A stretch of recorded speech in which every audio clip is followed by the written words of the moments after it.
The first humans who walked the earth didn't look like us. Imagine standing face to face with the first humans who ever walked this planet. You expect a mirror, a reflection of yourself, yet what stares back is something almost alien. A face carved by survival, a body shaped by an unforgiving world, eyes carrying a depth of instinct we can barely comprehend. They were human, yes, but not like us. And their story is the untold foundation of your own existence. The alien reflection. What the first humans looked like. Picture this. You are standing on the open plains of Africa, hundreds of thousands of years ago. The sun burns hot, predators lurk in the tall grass, and in the distance, moving with a slow but deliberate stride, you see them, the first humans. But the longer you watch, the more unsettling it becomes. They don't quite look like you. Their faces are broader, the brows heavy and pronounced, almost like a ridge of armor over deep-set eyes. Their jaws jut forward, their teeth thicker, built for grinding tough roots and raw meat. Their noses flare wide, adapted for pulling in air in a world far harsher than ours. Their bodies are shorter, stockier, stronger in ways that seem almost unnatural. If one of them stood next to you now, you might not even recognize them as fully human. You might whisper, "Are we really the same?" And yet, they are us. Or rather, they are the beginning of us. The earliest versions of humanity, the rough drafts of the blueprint that would one day become the modern human form. But here's the catch. Evolution didn't shape them for beauty or symmetry or even familiarity.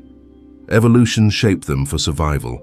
Every line in their face, every curve of their bone, every muscle that rippled under their skin existed for one purpose: to keep them alive in a world where death was always just one wrong step away. Imagine the strength it took just to survive a single day. No houses, no weapons beyond sharpened stone, no fire at first. The body itself was their only shield against extinction. Their sloping foreheads weren't a flaw. They protected the brain when falls and blows were common. Their long arms weren't strange. They were weapons for climbing, swinging, hurling stones, and dragging heavy prey. Their barrel-shaped chests weren't awkward.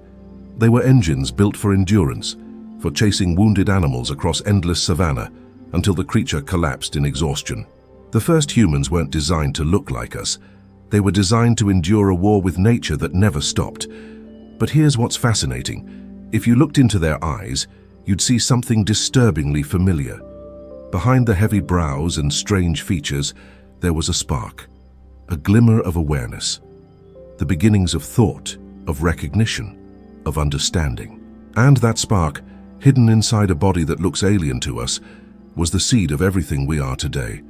Our science, our cities, our art, our very ability to wonder about them now, it all started in those ancient bodies, in those strange faces that don't look like us. So the question is, what exactly did these first humans look like? How far were they from what we see in the mirror today? And more importantly, why does it matter that they were so different? Because their differences are the very reason you exist. To answer what the first humans truly looked like, we have to step into the fossil record, a scattered trail of bones, skull fragments, and teeth that whisper clues about the faces of our earliest ancestors. Take Homo habilis, one of the earliest members of our genus, living over 2 million years ago. Their skulls were smaller, their brains only about half the size of yours. If you saw one today, you'd likely think they were some strange mix of ape and human. Their arms were long and strong, built for climbing, while their hands carried the first hints of precision, the ability to grip, to carve, to shape stone. They were the first humans who could build, not just survive. But if you passed one in the street, you'd hesitate. Something in your instincts would whisper, "Not quite us." Then came Homo erectus, the upright man, taller, leaner, with longer legs that finally looked like ours. They were runners, travelers, explorers who marched out of Africa and into the unknown, spreading across the continents. Their faces, though, were still foreign. Heavy brows, powerful jaws, and no chins. Nothing like the refined shape of the modern face, yet they carried fire. They built communities. They began to resemble us, not in appearance, but in ambition. And then, the Neanderthals, thick-boned, muscular, with noses so large they seemed exaggerated, designed to warm icy air in the frozen landscapes of Europe. If you locked eyes with one, you'd see something haunting. Not the alien strangeness of Homo habilis, but a version of humanity that feels like a distorted reflection. Their skulls were bigger than ours, their brains possibly larger, but their faces, flat, broad, with receding chins, would instantly strike you as other. Scientists can reconstruct their skulls, but what matters most is the impression. If one of these ancient humans walked into a room today, you would stare. Not because they looked like a monster, but because they looked almost human. Almost like us, but not quite. And here's the strange truth. You carry their blood. Many people alive today still hold fragments of Neanderthal DNA, a genetic memory of encounters, of unions, of survival strategies that merged species together. The alien faces of these first humans weren't accidents of nature. They were answers to the brutal test of survival. A stocky body kept warmth in icy Europe. A long stride covered endless African plains. A powerful jaw crushed food that our modern teeth would shatter against. They didn't look like us because they weren't supposed to. They weren't sculpted for aesthetics. They were sculpted for life and death. So when we look at the first humans and say they didn't look like us, maybe we're asking the wrong question. The real question is, could we have survived if we had looked like us back then? The unsettling answer is probably not. Think about the mirror. Every morning you look into it and see a face that feels familiar, natural, right? But that mirror is a liar. It reflects only the last tiny fraction of human history. For over 99% of our existence, the human face looked nothing like the one staring back at you today. The forehead you take for granted, high, rounded, giving room for a large thinking brain, was once a sloping wall of bone. The chin you see as ordinary didn't even exist in early humans. In fact, the chin is one of the strangest features of modern humanity. No other primate, no other branch of human ancestry has it. It is uniquely, bizarrely ours. Even your body betrays your distance from those ancestors. You are softer, weaker, less adapted to raw survival. They were walking fortresses, bones thick, muscles dense, joints tougher. A fall that would send you to the hospital might have barely bruised them. Where you rely on tools, medicine, and technology, they carried survival in their very skeletons. And yet, despite the differences, there is something profoundly humbling about looking at them. Because when scientists reconstruct their faces, when clay and bone dust are shaped into eyes and skin, you suddenly feel it, the connection. You see a spark, a trace of something you recognize, a frown, a curve of the mouth, a stare that feels almost modern. It's like looking into the face of a distant relative. Someone you wouldn't call beautiful by today's standards, but someone whose blood runs through your veins. Someone who fought, endured, and survived long enough for you to exist. So why does it matter that they didn't look like us? Because it reminds us that looking human is not about appearances. Humanity is not defined by the angle of a jaw or the height of a forehead. It's defined by something deeper, something that transcended bone and flesh even then, awareness, willpower, and the ability to imagine tomorrow. The first humans who walked the earth may have looked alien, but in them lay the foundations of everything. Your language, your culture, your technology, your very ability to love and dream. They didn't look like us, but they were us. And here's the final twist. If evolution could shape them into something so different, who's to say what we'll look like in another 100,000 years? Maybe one day descendants will look back at us and whisper the same words, they didn't look like us. Because the face of humanity is never fixed.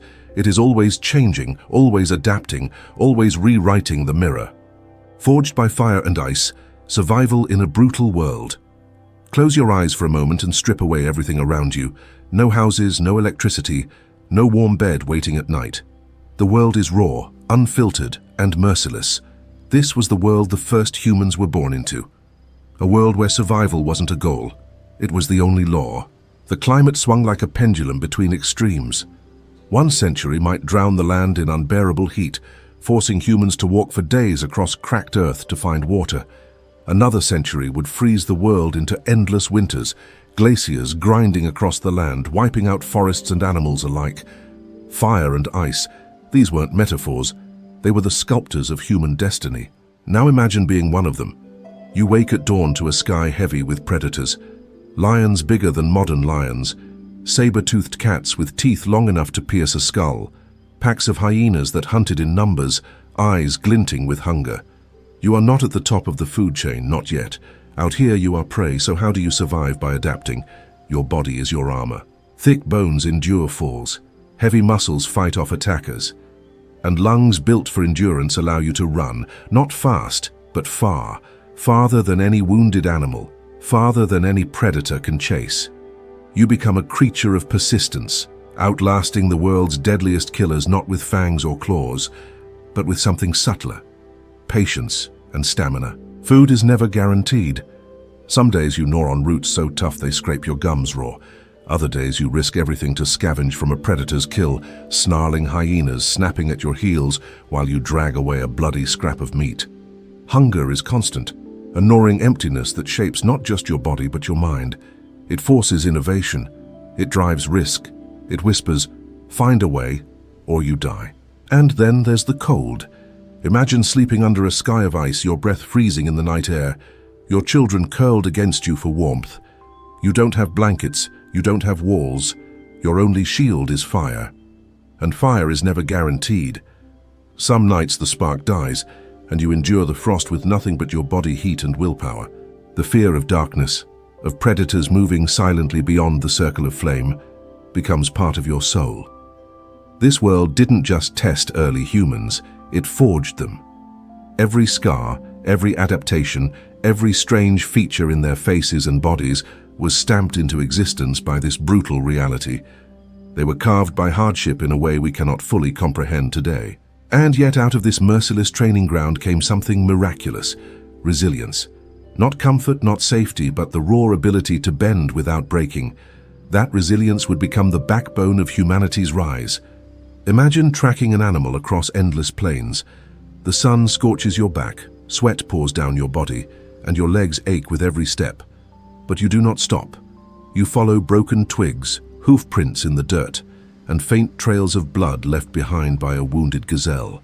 Hours pass, then days, and finally the animal collapses, not from your speed, but from your persistence.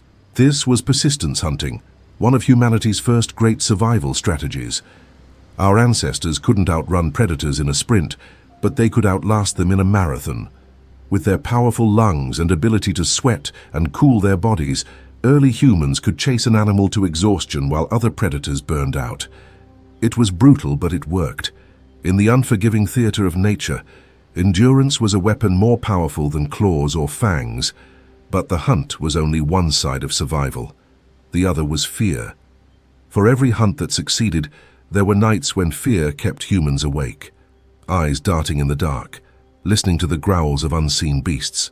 Imagine lying on the ground, no roof over your head, hearing the crunch of leaves just beyond the firelight. Was it a hyena? A lion? Or worse, a pack of them? Early humans had no certainty.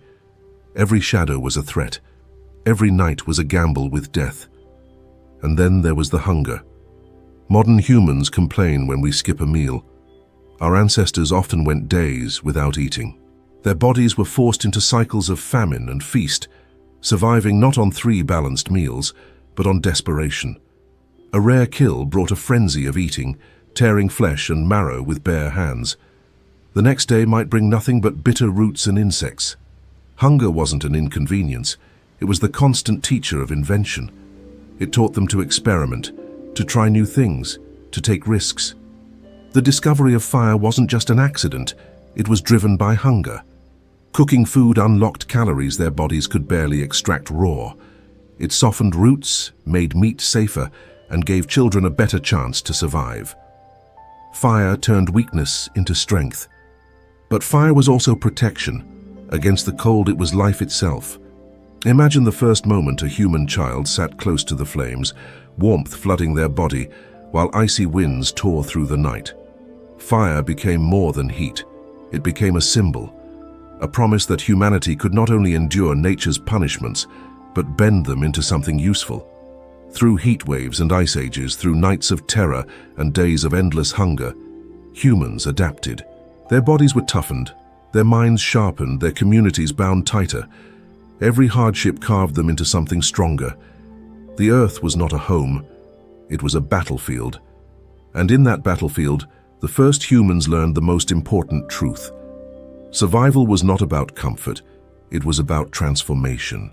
The story of the first humans isn't just about survival, it's about the price they paid for it. Every adaptation was bought with suffering. Every success was written in blood. Consider the ice ages. Sheets of ice stretched across continents, swallowing valleys and forests. Temperatures plunged. For many species it was the end, but for humans it was another test. They learned to scrape hides from animals, to wrap themselves in warmth stolen from the dead. They shaped bone needles to stitch furs together, inventing clothing not for fashion but for survival. Each invention came from desperation, from staring at death and refusing to bow. And when the cold broke into heat, when glaciers melted and rivers swelled, humans adapted again. They followed herds across changing landscapes, shifting from hunters of reindeer in frozen tundra to fishers along swelling coastlines. No environment was permanent. Every generation faced a new world, and yet, generation after generation, they endured.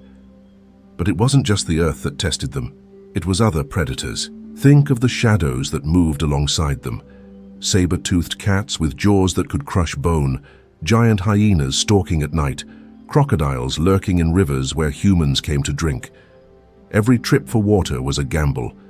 Every hunt was a confrontation with death. And yet, slowly, a shift began. Humans started to work together. Alone, a single human was vulnerable.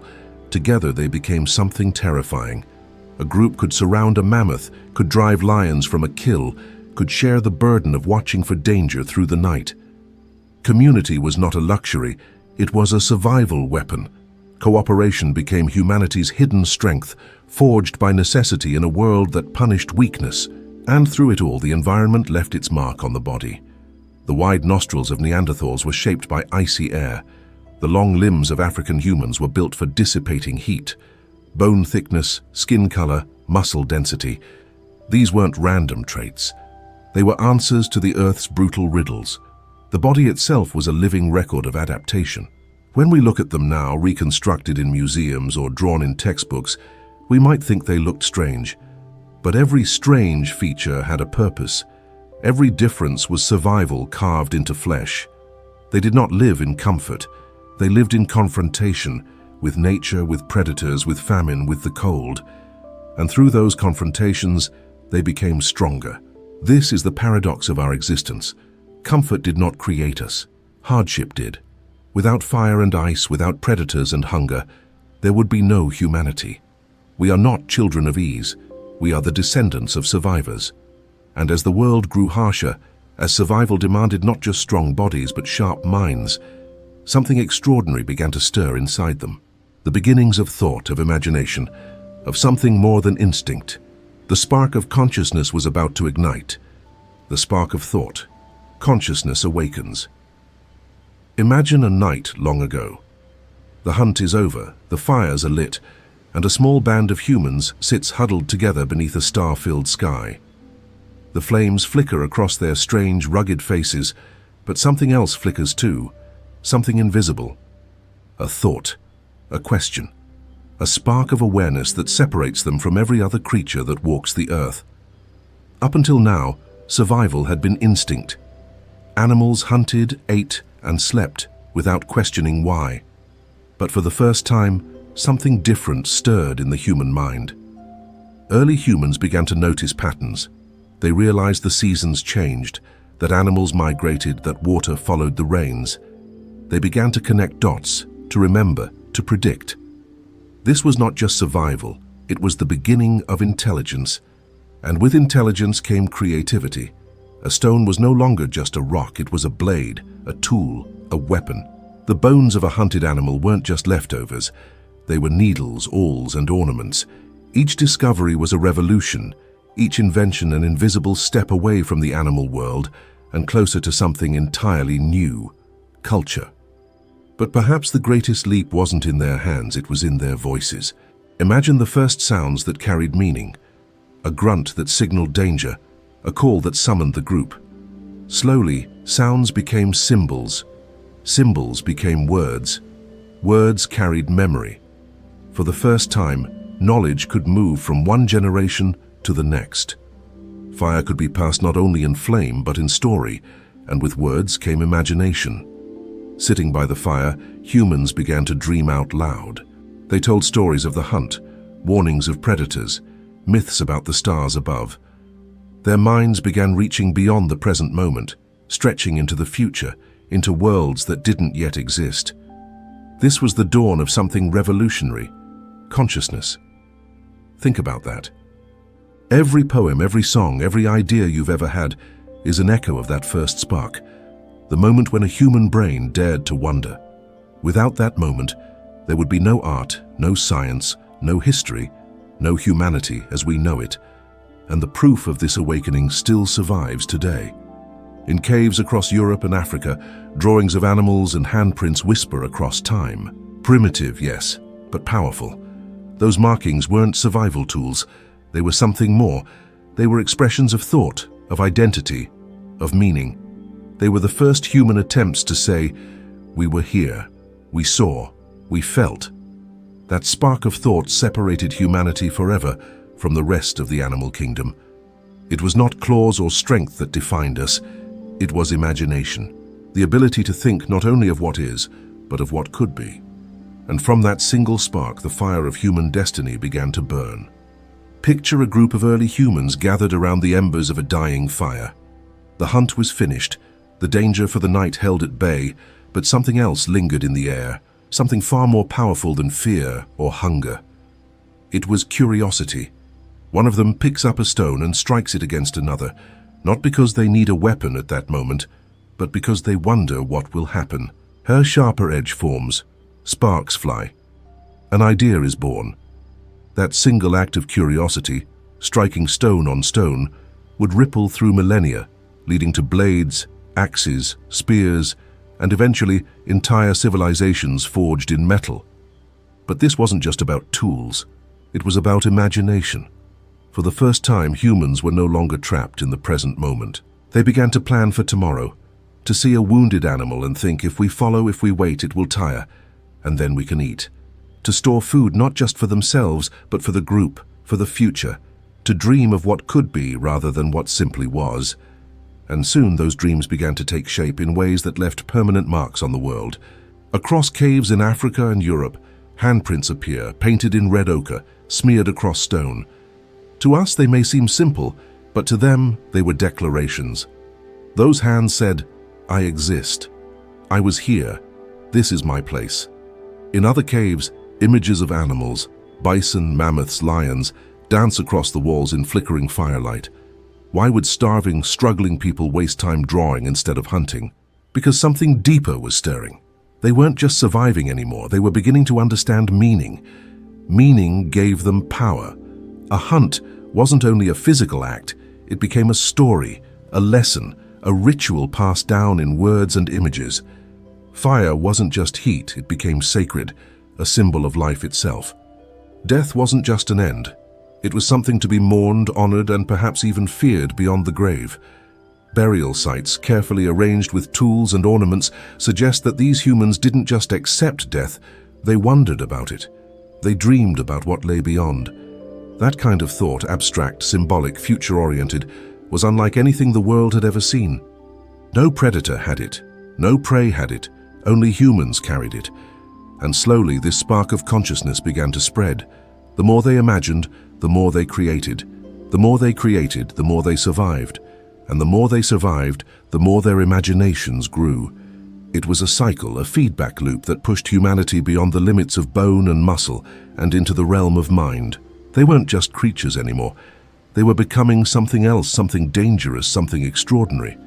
The earth had shaped their bodies, but now their minds were beginning to shape the earth. The true power of consciousness wasn't just in tools or fire or art. It was in connection. When humans began to think, they began to share. And when they shared, they became unstoppable. Imagine the first time a story was told around a fire. Not just a grunt of warning, not just a gesture, but a full account of danger, of triumph, of survival. Suddenly, one person's experience became the knowledge of the entire group. One hunter's mistake could prevent the same mistake from ever happening again. One clever idea, how to sharpen a stone, how to build a trap, could spread like wildfire, saving lives for generations. This was more than communication, it was culture. Culture meant that humanity no longer relied solely on instinct encoded in DNA. Knowledge could live outside the body, passed from mouth to mouth, hand to hand, firelight to firelight. Ideas became immortal. And with this came something even greater, cooperation on a scale no predator could match. A pack of lions might hunt together, but they never told each other stories. They never planned years ahead. Humans did. They coordinated hunts with strategy. They taught their children not just how to survive, but why. They began to imagine futures where the group thrived together. But the most profound shift was inward. For the first time, humans became aware not only of the world but of themselves. They began to recognize their own existence, to look at the stars and ask, why are we here? To see a loved one die and ask, what happens after? Consciousness was not only about invention, it was about wonder. This wonder carried a cost. Awareness brought fear. To know death is coming, to understand the fragility of life, was both a gift and a curse. Animals lived without dread of tomorrow. Humans carried it like a shadow. Yet even in that dread, something extraordinary happened. They began to fight not just for survival, but for meaning. Meaning gave birth to ritual, to burial, to art, to myth. It gave birth to questions that still haunt us today. And it gave humans something no predator, no rival species, no force of nature could ever take away: the ability to dream beyond survival. From that dream came everything: spears and traps, music and paintings, villages and cities, science and philosophy. Every book you've ever read, every song you've ever heard, every dream you've ever chased began with that first flicker of thought by the fire. The spark of consciousness was humanity's true weapon, stronger than claws, sharper than teeth, more enduring than muscle. It was the moment we stopped being just another animal on Earth. It was the moment we became human. Encounters with the others, Neanderthals, Denisovans, and more. For most of history, humans were not alone. The Earth was not ours. It was shared with cousins, other species of humans, who walked, hunted, loved, and dreamed, just as we did. When we picture the ancient world, it's easy to imagine our ancestors as solitary figures, battling the wilderness. But the truth is far more complex and far more haunting, because for tens of thousands of years, we were one among many. The most famous of our lost relatives were the Neanderthals. Stocky, strong, built for the Ice Age, they thrived in the harsh climates of Europe and Western Asia. Their bodies were dense with muscle, their rib cages barrel-shaped, their bones thicker than ours. If you stood beside one today, you would feel small. They were not mindless brutes, as once believed. They crafted tools, buried their dead, perhaps even whispered prayers to the unknown. They were, in every sense, human, and yet they were not us. Farther east, another cousin lived in the shadowy mountains of Siberia, the Denisovans. For decades, we never knew they existed at all. Just a fragment of bone, a tooth, a few strands of DNA revealed their presence. But those tiny clues told us something staggering. They were not just wanderers, but survivors. Their genetic legacy still lives in us today, woven into the DNA of modern humans across Asia and Oceania. A whisper from a forgotten people who shaped us without leaving a face. And they were not the only ones. There were others. Homo floresiensis, the so-called hobbits of Indonesia. Tiny but resilient. There may have been species still undiscovered, scattered shadows across the forests and savannas of a forgotten Earth. Imagine it, a world where many forms of humanity coexisted, each with their own way of life, each carving out survival in the struggle against time. So what happened when we, Homo sapiens, met them? The encounters were not one story, but many. Sometimes we fought. The record of bones and stone points speaks of violence, of wounds delivered by human hands. Sometimes we competed, pushing them to the margins as we spread across the continents. And yet not every meeting was written in blood. Some were written in love, or at least in union. Because their DNA still flows in ours, proof that our ancestors did not only destroy their cousins, they embraced them. They shared fires, shared lives, and left behind children who carried both lineages forward. Still, one by one, the others faded. Neanderthals vanished from Europe. Denisovans dissolved into memory. The hobbits disappeared into myth. In the end, only one species remained: us. But the ghost of those meetings lingers in every human alive today.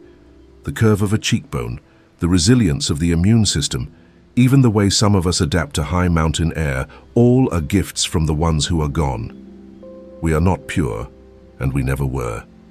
We are mosaics, patchwork beings built from encounters with those who did not survive. To understand our story is to remember that once we were not the only humans, and perhaps in some quiet corner of the earth we still aren't. When Homo sapiens first stepped into the icy territories of Europe and Asia, they didn't just find empty forests and valleys, they found neighbors. Neanderthals had been there for hundreds of thousands of years, seasoned survivors of the cold, masters of stone tools, hunters who knew the rhythms of mammoths and reindeer. To them we were strangers, intruders with new faces and different tongues. Imagine that moment. Two species of human locking eyes across a clearing, both upright, both armed, both aware of what the other was. There must have been fear. There must have been wonder. Did they see us as kin or as enemies? Competition was inevitable. We hunted the same game. We sought the same shelters. And though Neanderthals were powerful, we had something different: our ability to form larger networks, to pass down knowledge more efficiently, to adapt faster to new challenges. That edge, subtle at first, slowly tilted the balance of survival. Yet survival was not only about fighting. There was something else, something far more intimate: interbreeding. For years, scientists debated whether it ever happened. Now the evidence is undeniable. Neanderthal DNA lives on in us. It shapes our hair, our skin, even aspects of our immune systems. For some, it may influence the way our bodies react to altitude, to sunlight, to disease. And Neanderthals were not the only ones. The Denisovans, ghostly cousins known mostly through DNA, also left their mark. In the high plateaus of Tibet, the ability to breathe in thin mountain air without strain comes directly from Denisovan genes. It is as if they whispered their survival secrets into our blood, ensuring that even when they vanished, part of them endured. But these unions were not just biology, they were stories of survival, of shared humanity. Picture two groups huddled around the same fire, exchanging tools, words, perhaps laughter. The barriers between us and them blurred in those moments. For a time, the world was not ruled by one kind of human, but by many, intertwined in fragile coexistence. And yet, fragility was the rule. As we spread further, the others dwindled, not always through war, but through something quieter, slower. Their populations were small, scattered, vulnerable. Ours grew larger, more connected, more resourceful. Where they were rooted in one landscape, we learned to master many. Where they passed traditions by memory, we wove them into symbols and stories that lasted beyond generations. By the time the last Neanderthal faded from the caves of Spain, the verdict was written. The world would belong to Homo sapiens, but not to Homo sapiens alone. Because within us, their blood runs, their shadows move, their echoes remain. In every breath at high altitude, in every strand of genetic code, in every bone dug from the earth, we find proof that humanity was never one thing. It was many. We are the survivors of rivalry, yes, but we are also the children of union. The mosaic of our identity is not built on purity, but on mingling. On the strange, fragile truth that survival was not just about outlasting the others, it was about becoming them too. The story of our cousins is not a tale of sudden extinction, but of slow fading. They did not vanish in a single cataclysm. They dwindled quietly across centuries. For Neanderthals, it was Europe that became their graveyard. They had thrived there for over 300,000 years, weathering ice ages and brutal winters. But when Homo sapiens arrived in waves, something shifted. We brought new hunting strategies, new tools, new social networks. Bit by bit, their territories shrank, their numbers thinned. By around 40,000 years ago, The last groups of Neanderthals sheltered in caves along the Iberian Peninsula. And then, silence. Their fires went out. Their footprints faded from the mud. The Denisovans lingered longer in Asia, but their story is more elusive. With only scraps of bone and teeth, we cannot see their faces clearly. Yet their legacy in our genes proves they once roamed wide, from the Siberian mountains to the islands of Southeast Asia. And like the Neanderthals, they too dissolved into us, their lineage swallowed by time until only echoes remained. Why did they vanish while we endured? Perhaps climate shifts dealt blows too heavy to withstand. Perhaps small populations simply collapsed under pressure. Or perhaps we, Homo sapiens, were the decisive factor, not always by violence, but by outnumbering, outlasting, outcompeting. In the end, history is often written by the survivors. But survival left a strange inheritance, because even in disappearance they never truly left. Their DNA is not a fossil. It is alive, active, shaping us in ways we are still discovering. Immunity to diseases, the structure of our skin, the way our bodies metabolize food, all carry the fingerprints of those we once called others. In a sense, their disappearance was not total. It was transformation. They were not erased, they were absorbed. Humanity did not narrow into one lineage. It expanded, blending into something new. We are not purely Homo sapiens. We are Neanderthal. We are Denisovan. We are a chorus of forgotten voices, stitched into a single body. And this truth should humble us. For centuries, we imagined ourselves as the pinnacle, the sole heirs of intelligence, the lone victors of a brutal contest. But look closely at your hands, your blood, your breath. They are not only yours, they are shared. They are inherited from beings who laughed, hunted, and loved in the same world, but whose names were lost to history. Their disappearance is a reminder of fragility. For all their strength, all their resilience, they could not endure. One day, perhaps, neither will we. Yet their persistence within us is also a reminder of connection, that survival is never the triumph of one alone, but of many entwined. So when you look in the mirror, remember, you are not just yourself. You are the last survivor of a great family. You carry the ghosts of those who walked beside us, fought beside us, loved beside us. And though their bodies are gone, their existence has never truly ended. It continues through you. The rise of modern humanity, culture, art, and identity. Something remarkable happened as Homo sapiens spread across the world. For hundreds of thousands of years, survival was the focus. Hunt, gather, endure. But then a shift began. Humanity started to do something extraordinary, something no other creature had ever done with such depth. We began to create meaning. Archaeologists find its traces in caves, etched into stone walls with flickers of torchlight. Deep in Chauvet, Lascaux, and Altamira, animals leap across limestone surfaces painted with ochre and charcoal. Horses, lions, bison, rendered with detail, movement, even emotion. These were not idle sketches. They were visions, symbols, expressions of something greater. They show us that early humans were not just surviving. They were dreaming. Art was not limited to caves. Beads carved from shells, pendants shaped from bones, flutes made from bird wings, all tell us that beauty mattered. Ornamentation mattered. Music mattered. In a world where every day was a battle against hunger and cold, humans still found time to sing, to adorn, to tell stories. Why? Because survival is not just about the body. It is about the spirit. This was the birth of culture, the invisible thread that ties groups together. It gave us identity beyond blood. A person was not just a hunter or gatherer. They were part of a story, a symbol, a people. Culture became our great invention, greater even than fire or stone. Fire warmed us, tools fed us, but culture gave us purpose, and it did more than inspire, it unified. Storytelling carried lessons across generations, how to track game when the rains would come, which plants healed and which poisoned. Myths explained the unexplainable, binding groups with shared beliefs. Music strengthened rituals, turning gatherings into ceremonies. Dance, rhythm, and voice transformed the raw experience of existence into something collective. As culture spread, so did innovation. Language grew richer, tools more refined, art more ambitious. We began to shape the environment to our will, not just surviving within it, but altering it, leaving permanent marks. From carvings on bones to fire-scorched landscapes cleared for hunting, humanity began to step fully into its role as a world shaper. And with this rise came identity. Humans were no longer just individuals struggling in silence. They belonged to tribes, clans, nations in the making. Boundaries of self expanded to boundaries of community.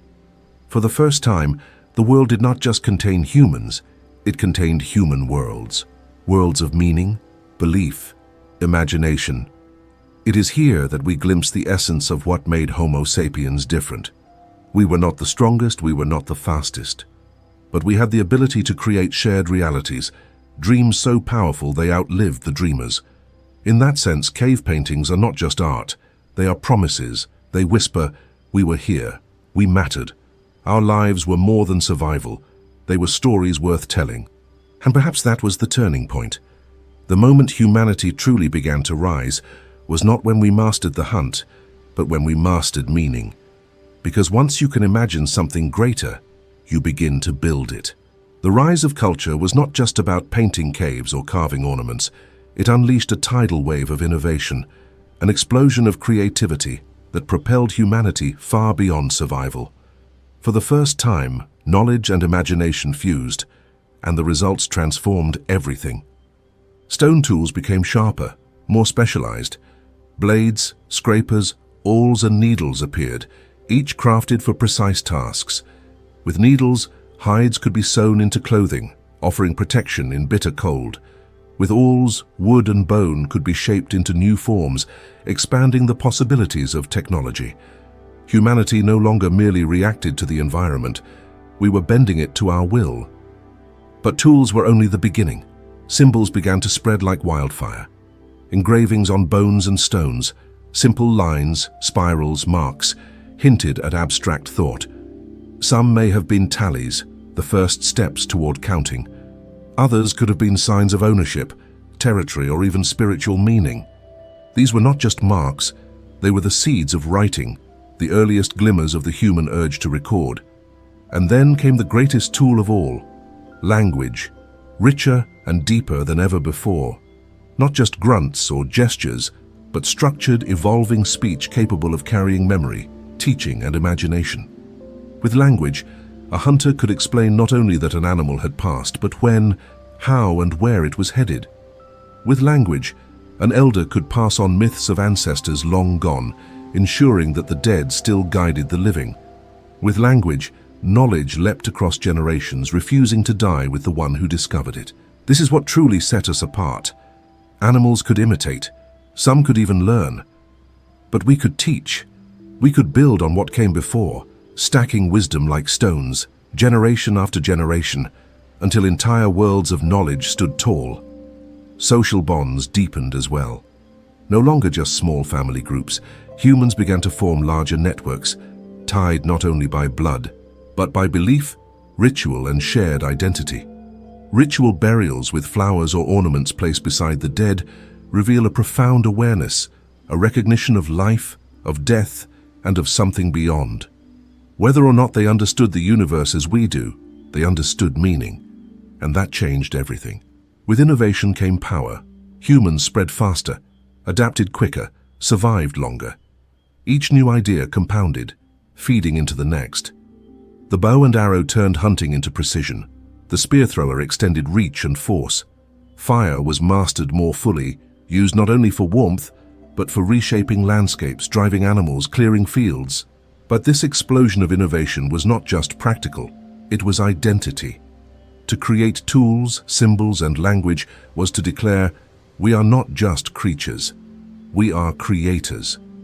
This identity, rooted in invention and imagination, became the defining force of Homo sapiens.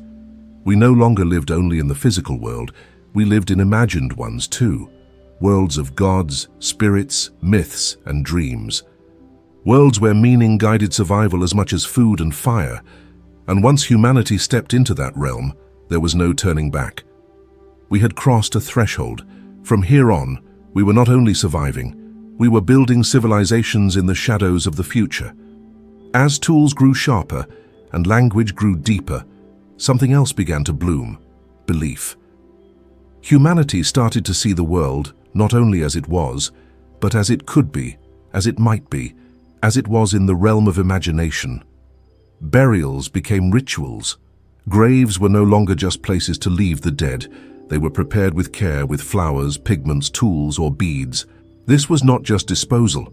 It was recognition. It was saying this life mattered, this person belonged. Their story does not end here. The beginnings of spirituality were born in these gestures. We cannot know exactly what our ancestors believed, but the act itself speaks louder than words. To bury with offerings is to acknowledge the unseen, to give shape to hope or fear of an afterlife, to wrestle with the great mystery of existence. In those moments, humans stepped beyond survival and into philosophy, and with philosophy came ritual.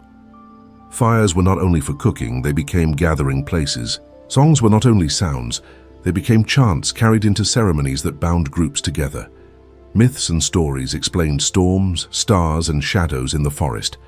Every question without an answer became a canvas for imagination, and imagination, shared and repeated, became belief. This was the dawn of shared humanity.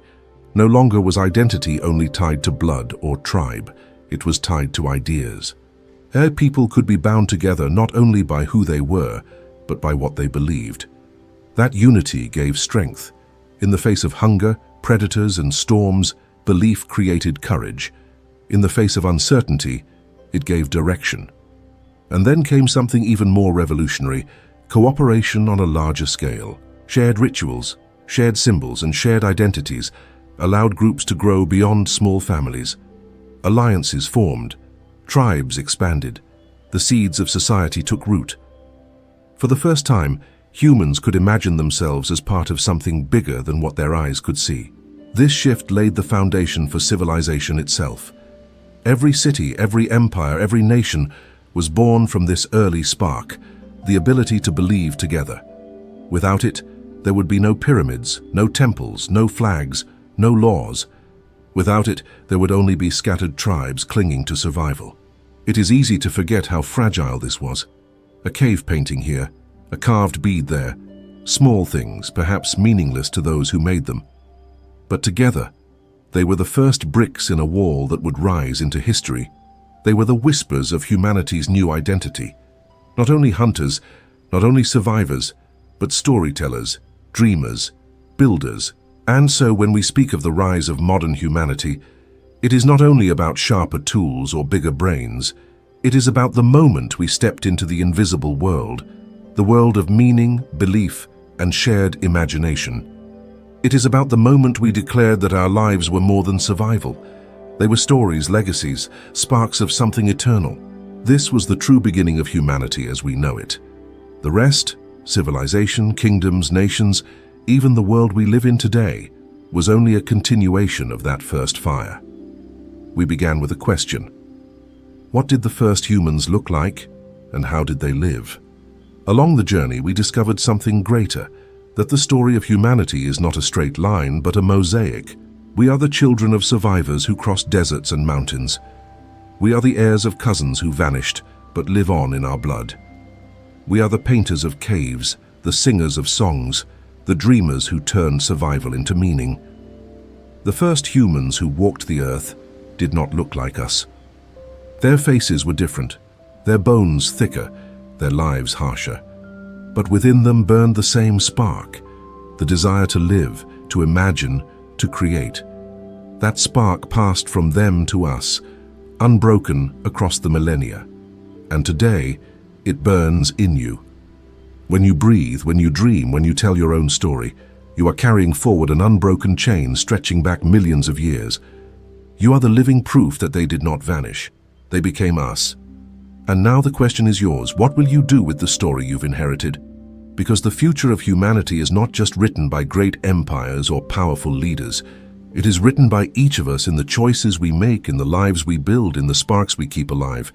So if this journey moved you, if you felt the weight of history in your chest, the echo of ancestors in your veins, don't let it end here. Carry it forward. Share it. Subscribe to Echoes of the Hunt so you never miss the next chapter in our shared story.